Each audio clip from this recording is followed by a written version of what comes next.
Laugarren kapituluan, itxaso geratu behar da odei zaintzen, Mikelek zaindu behar duelako, baina azkenean itxaso geratzen da, eta ez du nahi odei zaindu ume txikia delako.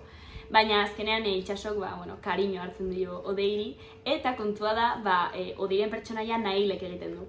Eta gubiok seme-alaba bakarrak gara.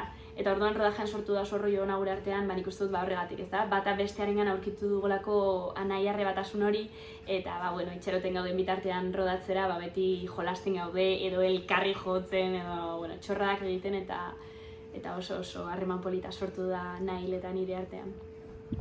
Laugarrengoan egon ginen grabatzen, hanen parte danak instituto zientifiko moduko toki baten. Toki horiek beti dira oso estrainuak, ez dakit energia mota dut, baina egia izan egun intensua izan zen. Eta gero, ontzan parte fangaloka deitzeiona guk, euri pila bat intzula egun horietan. Eta izan zen grabaketan nahiko gogorra ekipo guztian zen, baina oso ondo guztiak.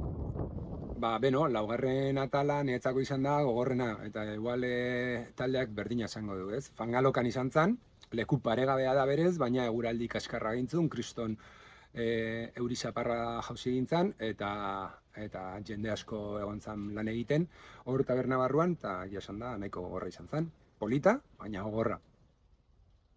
Nik ez dakitik idatzen, eta beldur asko diotik idatzeari, eta hartu genuen lantxa bat, itxaso nire amazotanik gidatu behar genuena.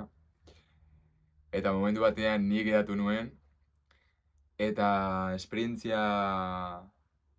Ez dakit zergatik dauketen beldurra gidatzeari, baina, ez dakit esperientzia hola, como... Subiola milirrubina, ez, pixkat. Baina oso guai izan zen. Igual, beldurrak kendu dio pixkat. Badakit itxasoa eta errepide bat ez dela berdina, baina, esperientzia berri bat izan zen. Aterako dut karneta, eta gidatuko dut, noiz baiten. Espero dut.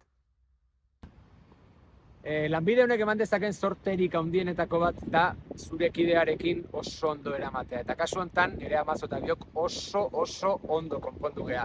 Zer gertatzen da, Itxaso eta Mikel hasieran behintzat ez zirela hain ondo konpontzen. Orduan, laugarren atalean desiatzen geunden biok Itxaso eta Mikelen arteko hurbilketa hori gertatzeko. Eta nireak eta biok asko gozatu genuen, ia aita eta alaba bezala momentu.